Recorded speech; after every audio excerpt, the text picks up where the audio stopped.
Hi, Alia. Thank you for joining us today. Of course. Thank you for having me. Do you want to tell us a little bit about yourself before we begin? Yeah, sure. My name's Alia. I'm a visual artist, but I focus mostly on photography. And I work between Bangalore, India, and London. Okay, perfect. Um, your journey starts from India, your photography journey, and then you move to London for university. Tell us a bit about that specific journey and what made you move to London. Um, I first moved because I was actually looking at university programs. And while I was in school in India, I was pretty much discouraged from doing anything in the arts, because it was kind of looked upon as not employable. So I ended up applying for film degree because I thought that, okay, India has such a, might as well do something that's kind of close to photography, because I always knew like I wanted to do photography and arts more broadly. So um, that's kind of how I made that decision. So I ended up doing a film course in London. Okay. And then through meeting different creatives and kind of exposing myself to another perspective, especially like, seeing other people being able to work in the industries they actually want to work in was really eye-opening. And it made me realize that I could turn photography into a career. But I still don't regret going and doing a film degree, just because it really helps. It influences a lot of my photography now, especially because I specialized in production design and cinematography. I immersed myself into one year and the other another year, and both of those departments within film really taught me a lot about how to approach my own work individually and how I wanted to make work. Yep. So yeah, so that's why I moved to London, and I've been there for about 5 years now and just working freelance as a photographer while I finished my degree, and now I'm just working freelance. I mean, you started your photography at uni, right? And then you sort of saw it snowballing and getting more commissions. Um, but I mean, we had this conversation last time. You started as you say, as a DIY photographer. Yeah. Um, could you tell us a bit more about what it's like to be a DIY photographer, what that means? Well, I started photography when I was quite young, actually. I just started getting jobs when I was in university and taking my portfolio more seriously. Also, I kind of tried to find my style at that time as well. And when I was at university, because it wasn't something I was studying and because I didn't have access to, maybe I had access to some of the facilities at my university, but not as much as I wanted because I was doing a different course. And then also, when you're a student, you're pretty much broke. So I had to find ways of making the work I wanted to make, but on a budget. So Yes. I would shoot it in my living room or my bedroom. I started out just shooting in my bedroom, just shooting one person and setting up like a blanket over a clothes rail and stuff like that. So it was all on a budget and all very DIY, and I'd either buy fabric or use whatever I had at home. And even the type of equipment I was using, I used like, for a long time, I used like a camera I bought from a charity shop for £5. And then I'm also like quite a competitive eBay bidder, but Okay, what next. I mean by that is I'll find like the most obscure cameras and like do a lot of research about it and see Yeah, yeah, how it, yeah. and then usually it's cameras that aren't that popular, so you can get a good price on them. So that's how I was working for a long time, and I was very embarrassed of that way of working just because I thought people wouldn't take me seriously. And after a while, I realized that the reason why I started liking my own work and other people were interested in it was because of the style I Yeah. was, Yeah, not yeah. necessarily because I thought I needed to do something that was more, I guess, glossy or more commercial, or like, I think I couldn't take myself seriously as a professional, um, yeah, that I had to change my mindset. And after a while, especially in the last year or two, I've really embraced being a DIY photographer, because I think that there's so much beauty that comes along with it. Like I did an exhibition last year that was for Levi's, and the entire thing was shot in a living room it was a very DIY setup. When like the whole crew and the team were all in a house or flat, and it felt very intimate, which was nice. Yeah. So as I worked more and more on sets like that, I realized that I prefer them to, say, a studio, or like, that kind of environment, because I feel like the energy as well is so different. Yeah, I mean, one of the feelings that I get when I see your work is definitely the depth of intimacy, and it's not just I see it as a photographer and the subject, but I also see it in terms of the relationship between the people who you're shooting as well. I mean, there's a couple of images that I've come across with women who are very comfortable with each other, and it's a very warm, like, feeling that comes across when you see the image. And you choose to shoot a lot of South Asian women as well. Why does this subject interest you? I don't know. I've always just felt I've always been drawn to, like, just the beauty of Indian women, and like because I think that it kind of reminds me of the way I grew up, because I was raised in a matriarchal family. So the people I really looked towards and who were my role models were my mom and my grandma and my siblings. So it was very important for me. I don't know, that was something that I was always drawn to, and always felt like was a symbol of power and beauty. And that's why I focused on that in my work. I think it was more subconscious than anything else. And yeah, it hasn't been something that I've done very, what's the word? Consciously. Yeah, it's not like intentional. Yeah. It's more, I just shoot things that I feel I can relate to, and I feel like and things that have inspired me in my life growing up. So yeah. I mean, the women that you have shot, you don't edit them in any formal manner, like in terms of the images. Women have body hair on them. You can see like blemishes on their face. It's not heavily photoshopped in terms of skin cleaning and stuff like that. Why is that your ethos? That also was very subconscious. I wasn't. So it just didn't cross your mind to like Photoshop. But I think that I also find body hair and I find blemishes and everything beautiful. I haven't ever thought that they needed to be erased, and that was how I went into it, just as an artist, and also, as someone who has like been self-conscious about that kind of thing for a long time. I think when I started making work that didn't focus on retouching as much, it was also I was also going through an internal process of trying to accept myself and trying to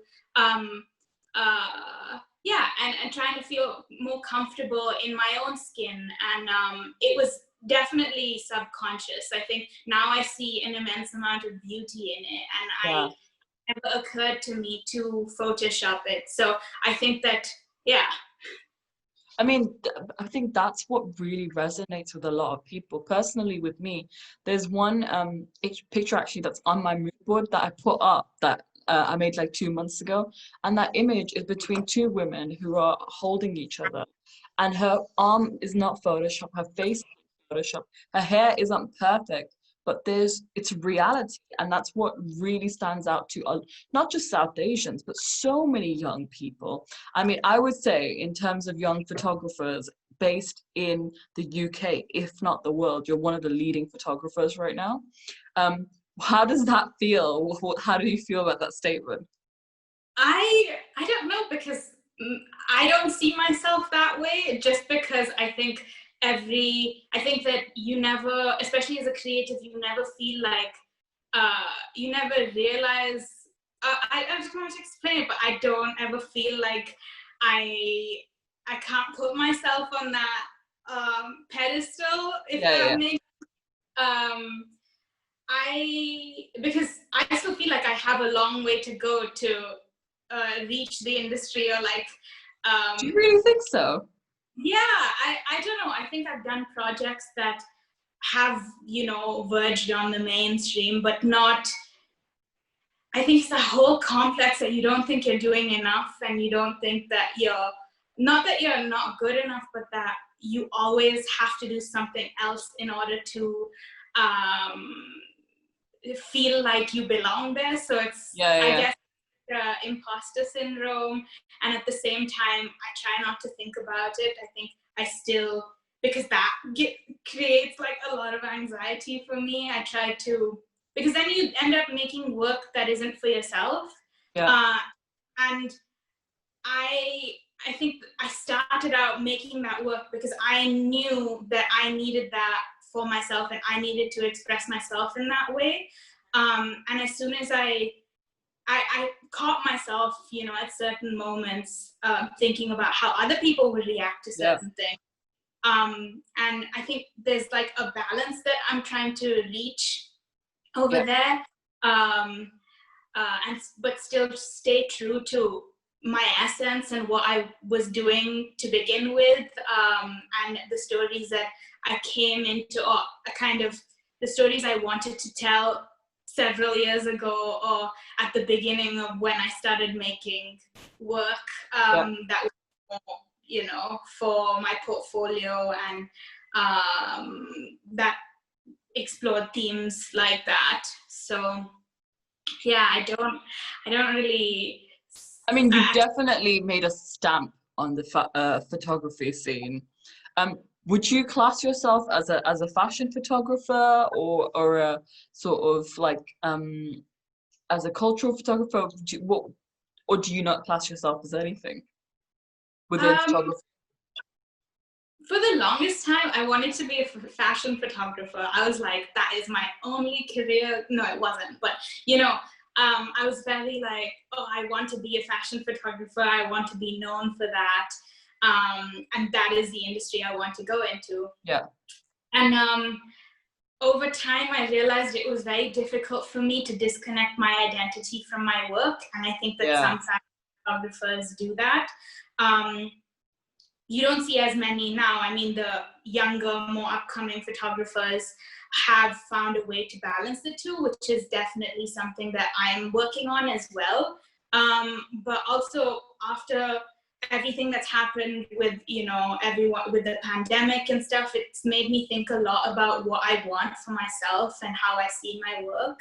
yeah, And I think one part of it would be fashion photography, and I still do want to be a fashion photographer, but I don't think that that encompasses everything that I'm able to do as an artist, and everything yeah, that as a creative. So I think that would be one title, but I would say I'm more a visual artist that dabbles in, say, yeah, yeah. photography, documentary, and other kinds of visual art forms. So it's still a goal of mine, but it's not. It's like It's I not the think only that, goal. Yeah, yeah, yeah, exactly. And I think it's so important to do that, because for me, at least, I found that it's been really freeing to admit that to myself, just because um, I, it's so easy to put yourself in a box without realizing it, and for other people to put you in a box.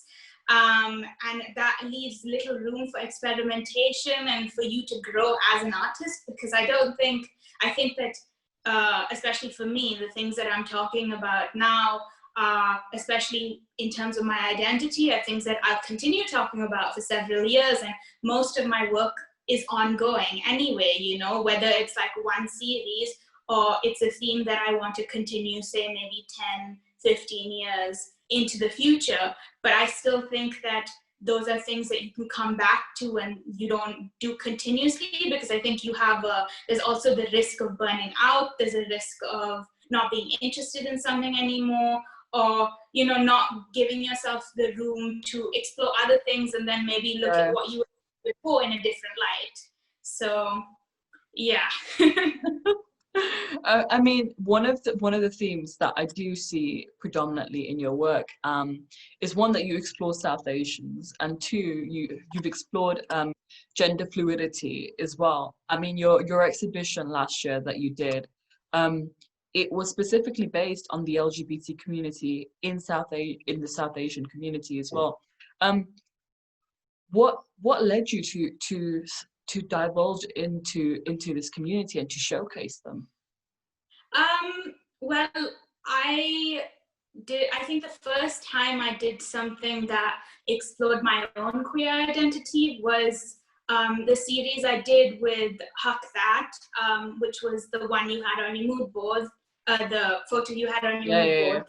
And after that, it was like, I don't know, I came out a bit earlier than that, but it was, I think the exhibition last year was far more public, and it was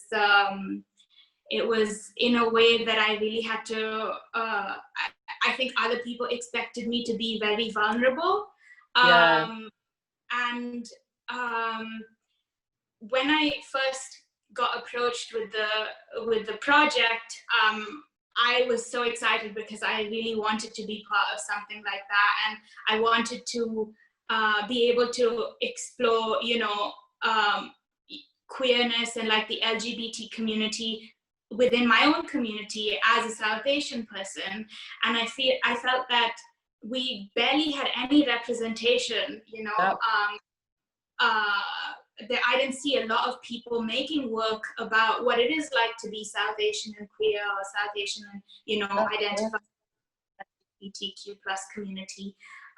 So I felt like this was the right opportunity to, because it was so big and because it was going to be like an exhibition in central London, I wanted that my whole project to just be focused on stories of individuals, you know, South Asian individuals in the community, because it's so important to normalize our experiences and, you know, talk about them. And I don't think that we've seen that enough. So that was why I was so focused on telling those stories. I mean, is this something that you're going to continue telling as well, these stories? Yeah, definitely. It's what I was saying before, that even if it's, say, not my next project, it's always something that I'm exploring, you know, within myself and exploring through my work, whether it's published or unpublished work. And I think that especially when it relates to your identity, it's not things that you explore once and then that's over and done with. I think when you explore your identity, when you are making work about, you know, and you're growing at the same time, it's so important to continue doing that. I mean, I see it as like something that I'm going to do for the rest of my life, but it doesn't necessarily have to manifest, say, in a photo series. Some of the individuals that you have shot for your work are incredible, notable names in the South Asian community, if not in the creative industry. What inspired you to take photographs of such people? Anytime I cast is kind of like, I always do open casting, so I never have too much criteria. And when we cast this project, we didn't really turn anyone away. It was more, we wanted to hear people's stories and find out if like there was interest in bringing on their chosen families and things like that, because I think that when it comes to also talking about your identity, it's so sensitive because us as South Asians, it's still, you know, such a big taboo that not everyone is able to talk about, you know, talk about this and yeah. And I think that there's a lot of, you have to be very sensitive and careful and make sure that you're very transparent and everyone on set knows what intentions are, and you know what the photos are going to be used for and how much of themselves they have to give to the project. And for me, I think that I still look back at it and I just feel so lucky and blessed that the people who were part of, you know, the 5 families who were part of this project were part of it, because I don't think that I could have imagined anyone else being a part of it. Yeah. True. I think as soon as they were cast, as soon as we did the project, it felt like they were meant to be part of it.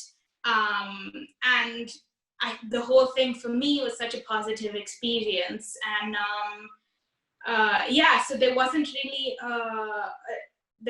like a formula for how I picked people. It was more, if you're comfortable talking about this and your family, your chosen family is comfortable, you know, being part of the project as well, I would love to have you on board. And that was kind of the criteria for it. That's amazing. Yeah, that's amazing. I wanted to touch a bit more about your relationship with London. I feel like, say for instance, I moved from Birmingham to London, and I found that it was a completely different vibe, a different experience, and I engaged in so many different communities and relationships with people. How was it for you? It was the same for me. I think that I've never been in a place that can be compared to London. I think it's so unique, and that you find so many different kinds of people, and you know, the level of acceptance that I have received and I've been embraced with is just, I really can't put into words. I don't think I ever had that growing up. And the last 5 years of living there has just kind of, I definitely feel like I'm a different person, but because I've grown so much and because I've understood so much more about myself. And I don't think that my work especially would have manifested in this way, would have progressed in this way if I hadn't been in London. I think that a lot of the reason why I've had the opportunities, or I've been able to meet, you know, certain people, or found my chosen family, or people who will accept me, you know, for who I am, no matter what, is because of the place, and because I've been able to be there and create a life for myself over there. So I mean, I think sometimes it can get a bit suffocating, like any city can get, you know.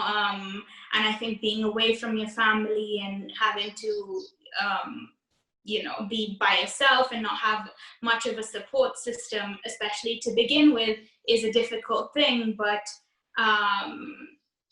I'm incredibly grateful for everything that I've learned through, you know, living there. But for now, I think I'm back in India now, and I'm like very glad I am, because I'm like quarantining with my family, and it's yeah, I think that being on my own would have been difficult.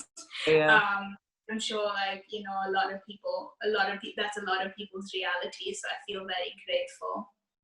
I mean, especially for a creative, I was reading loads of articles and some experiences on Twitter actually about work that was commissioned and it was cancelled during COVID.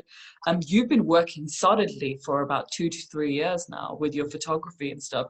So how did COVID-19 reshape your work? it was weird because I had to leave. I left just before the borders closed, and the borders are still closed in India, and I left, I think, mid-March. And I mean, work has been so slow. This is usually the summer is always when I'm busiest because, you know, it's either an exhibition or there's so many things going on in the summer. And compared to last year, this year's been very quiet and slow in terms of, you know, money and everything. So it's difficult. I think that also there's an enormous amount of pressure on creatives to, I don't know, when you see someone make work or share work, you kind of feel like, oh, maybe I should be productive, or maybe I should be doing work, or maybe I'm wasting time.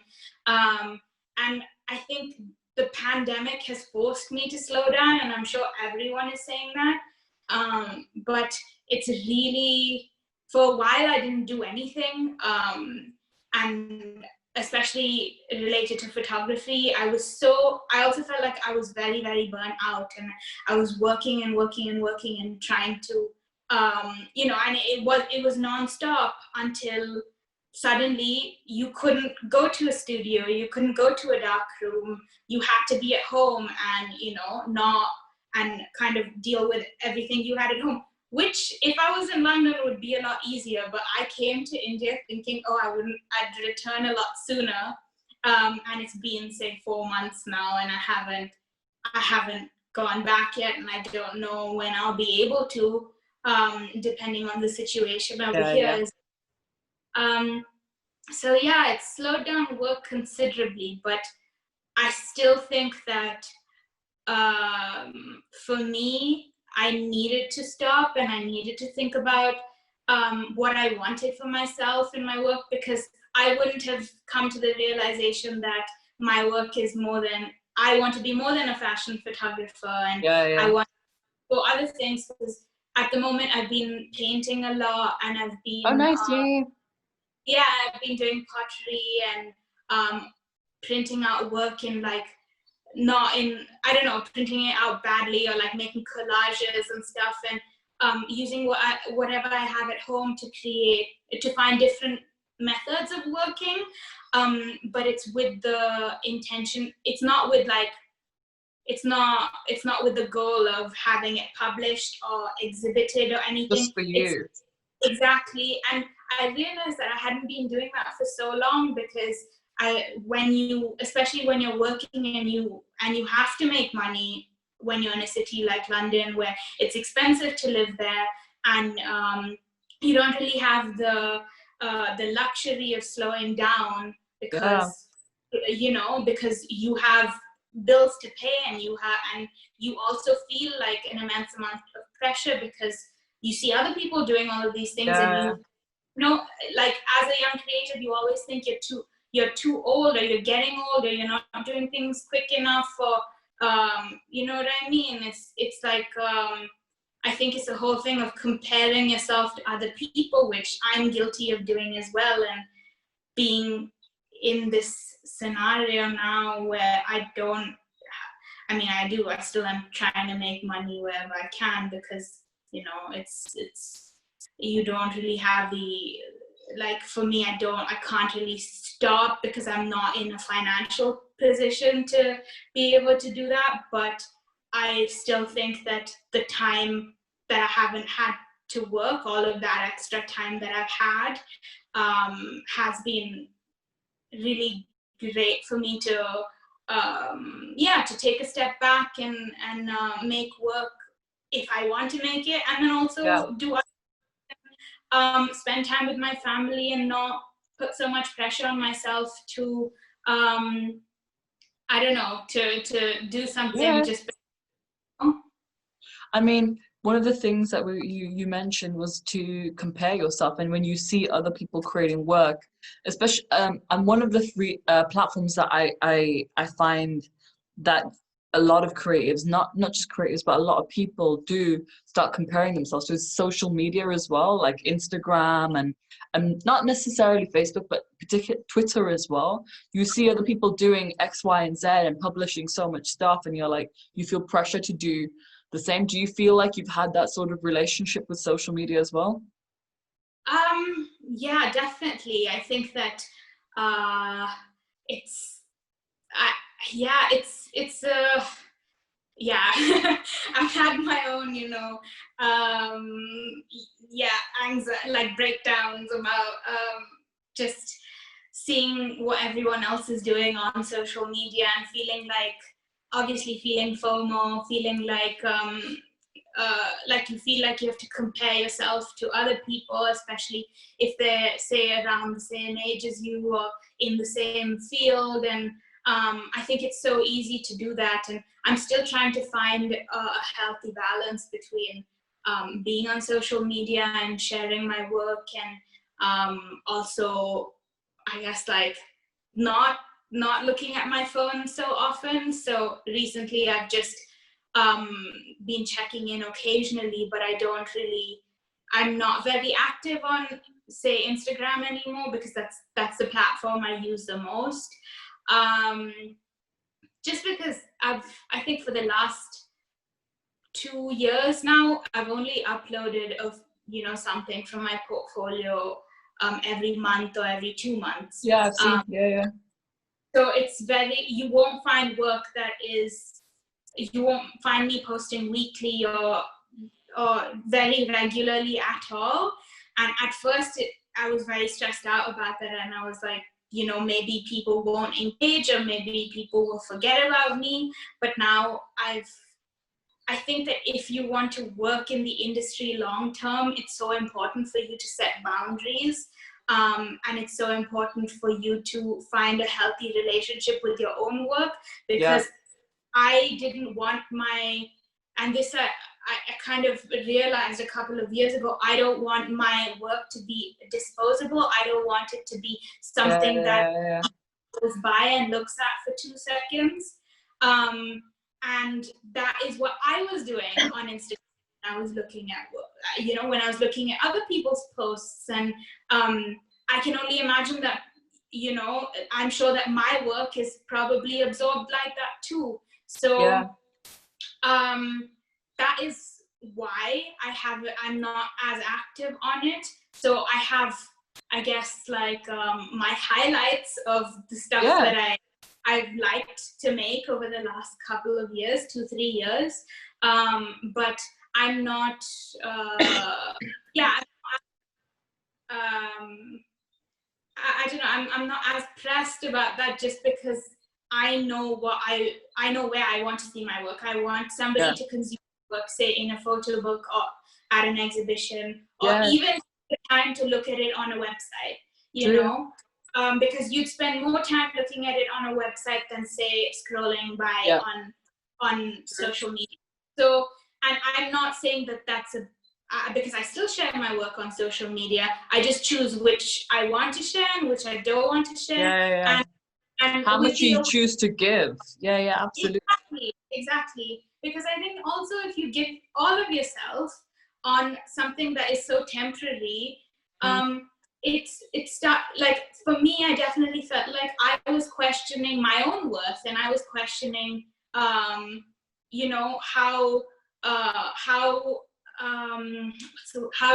don't know, I can't remember the word, but I guess how much value I saw in my own work. Absolutely. So which is why I'm more, I share in a different way, but I still think it's so important for me.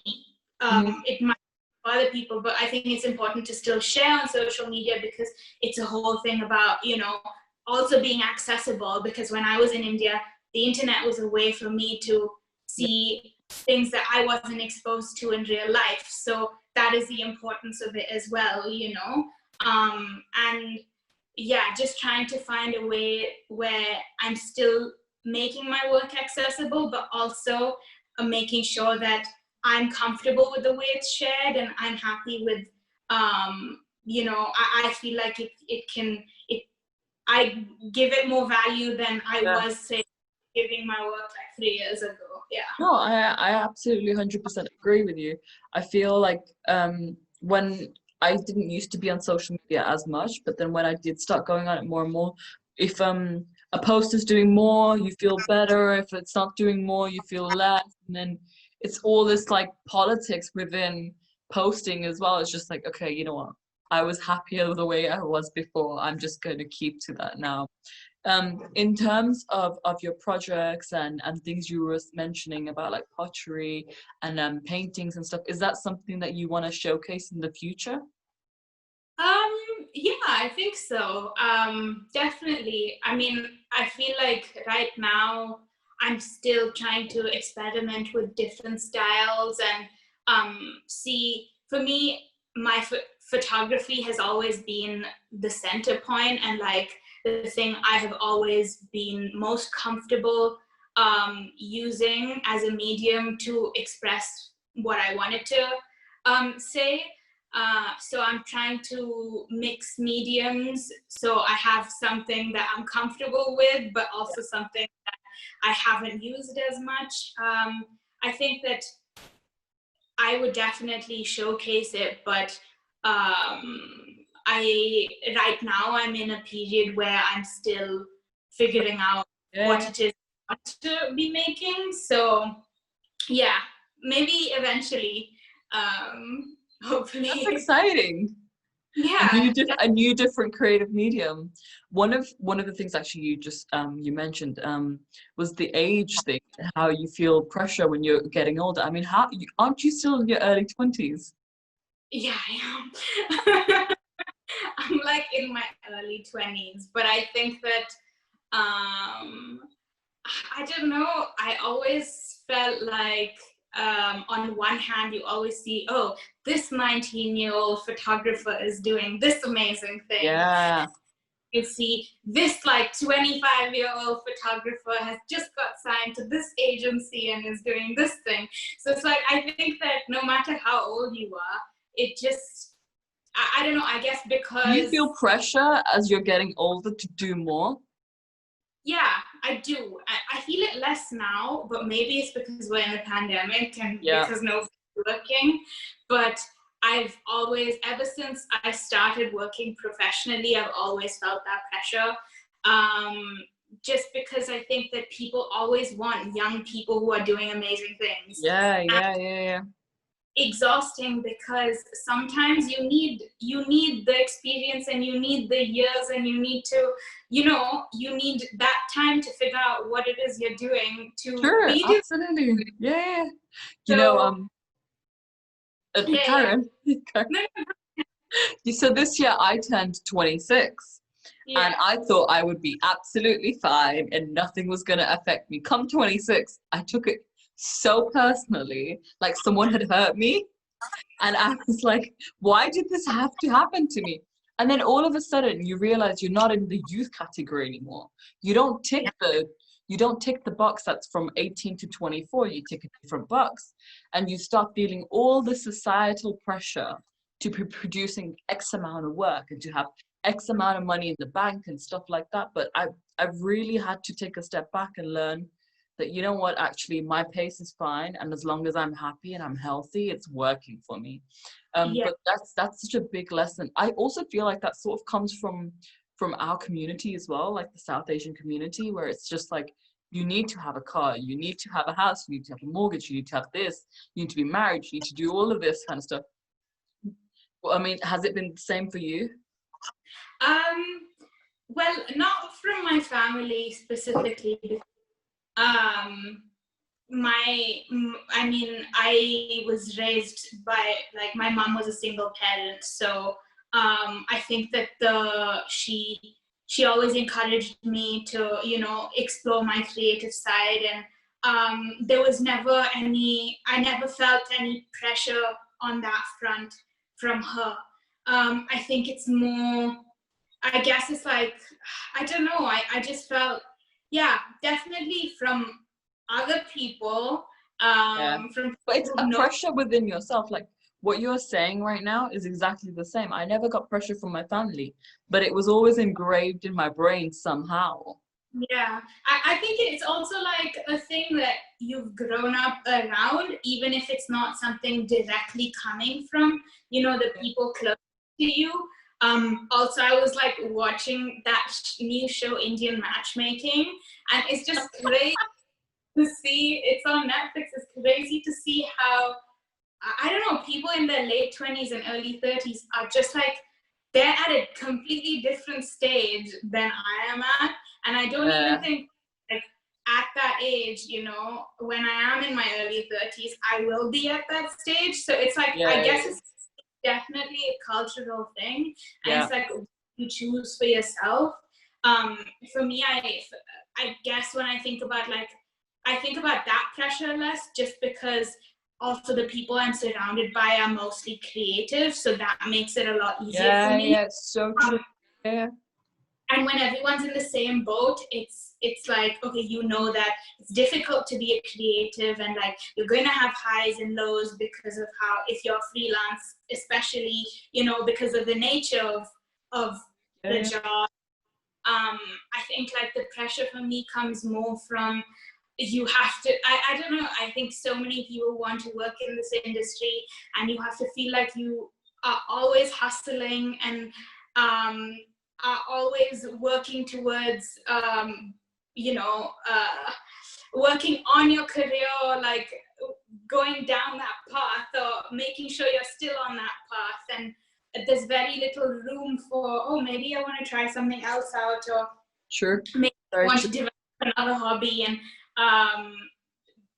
I think that's a pressure we put on ourselves, because nobody's telling me I can't do those things. But because this one person who is around my age is doing like this, it's very hard to not compare. But now I've been trying to